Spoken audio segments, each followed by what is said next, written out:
So here we have tomato plants, and this year I have planted several different varieties, one or two F1s, and then the rest are all heirloom varieties. So there's a good mix of cherries, beefsteaks, mid-size, all different colours and shapes. And normally I plant them about 50 centimetres apart in the row, and it's 50 centimeters also.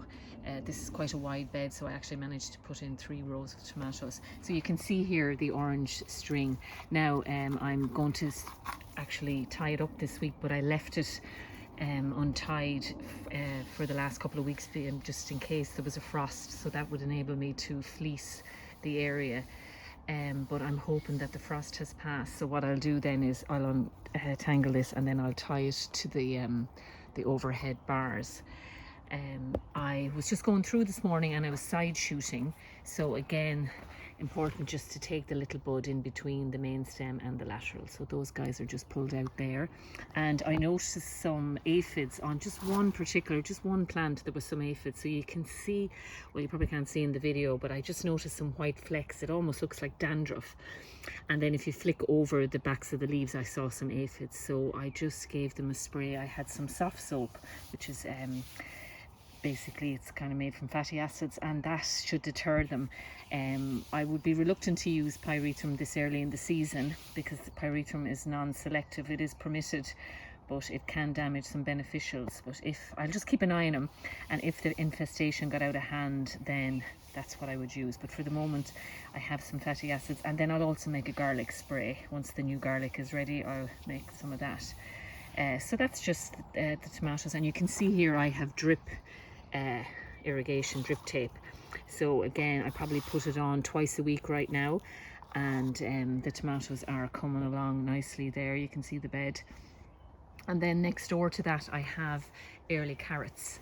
So the carrots are doing really well. I had a nonce, two different, I think a nonce and an Amsterdam forcing. So you can see here they're coming along really nicely, and I did thin. I thinned probably about an inch apart in the row, or some of them are probably just like a half an inch. And I will pick the first thinnings then for baby carrots when I start the boxes at the beginning of June.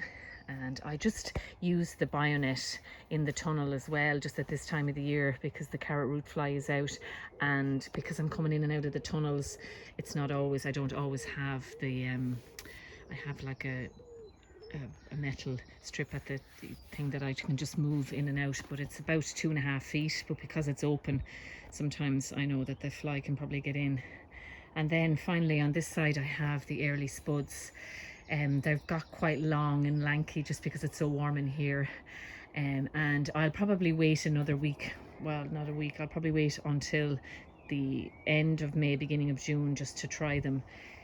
And I'll start, when I start the boxes, I'll harvest those. So I didn't have earlies, there were second early. I have Orlas in there, and I think I just had a few Sharps Express, and that's mainly what's in this tunnel. And then I just have some salad started over here. So this is just like the first and the second sowing of salad that I have been pulling off for the last couple of weeks, and then I'll continue on. I have another sowing in seed trays. I'm probably doing them every 14 days. Just a mixture of different cut and come, again, varieties, and also some Salanovas here, which grow like a head, but the leaves remain small. So once these get a little bit bigger, you can cut the whole thing and it'll fall out, and then the leaves will be small. So that's tunnel. This is one of the tunnels, anyway, what's going on in here right now.